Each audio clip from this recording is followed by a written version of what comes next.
السلام علیکم ورحمۃ اللہ وبرکاتہ۔ ناظرین، استقبال ہے آپ کا ہمارے چینل دا اردو نیوز میں۔ جی ہاں ناظرین، جیسا کہ آپ کو معلوم ہے کہ اس وقت مدارس کے اندر سالانہ امتحان کا سلسلہ بڑے زور و شور کے ساتھ جاری ہے اور ہر طرف مدارس والے اس کی تیاریوں میں مشغول دکھائی دے رہے ہیں۔ اکثر جگہوں پر امتحان مکمل ہو چکے ہیں اور بچوں کی تعطیل بھی ہو چکی ہے۔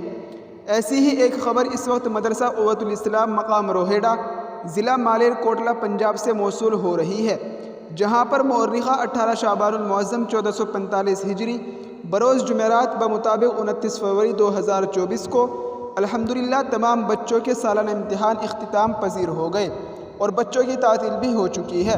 بچے خوشی خوشی اپنے گھروں کو رخصت ہو چکے ہیں۔ جی ہاں ناظرین، آپ کو بتاتے چلے کہ مدرسہ قوت الاسلام مقام روہیڑہ، ضلع مالیر کوٹلہ، پنجاب کے اندر کل 110 طلبہ تعلیم حاصل کرتے ہیں، جن میں سے 50 طلبہ کا قیام و طعام مدرسہ ہی برداشت کرتا ہے، اور یہ مدرسہ ایک ایسی زمین پر قائم ہے جہاں پر دینی تعلیم کی سخت سے سخت ضرورت ہے، اور اس مدرسے کو بنانے میں اور اس کو آگے لے کر چلنے میں مدرسے کے محتمم جناب قاری محمد عرفان صاحب حقانی کا بڑا کردار ہے، اور ساتھ ہی ساتھ مدرسے کے تمام اساتذہ بھی الحمدللہ بڑی جد و جہد کرتے ہیں اور اپنے آرام کو قربان کر کے نبی پاک صلی اللہ علیہ وسلم کے لائے ہوئے دین کو لوگوں تک پہنچانے میں ہر دم کوشاں رہتے ہیں، اور بچوں کو بھی ہر طرح کی سہولیات فراہم کرنے کی کوشش کرتے ہیں۔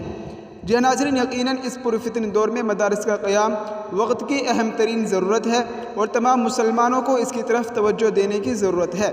تو ناظرین، یہ خبر ہمارے ساتھ مدرسہ حاضہ کے ایک ماہر استاذ قاری محمد احسان صاحب ضیائی نے شیئر کی ہے۔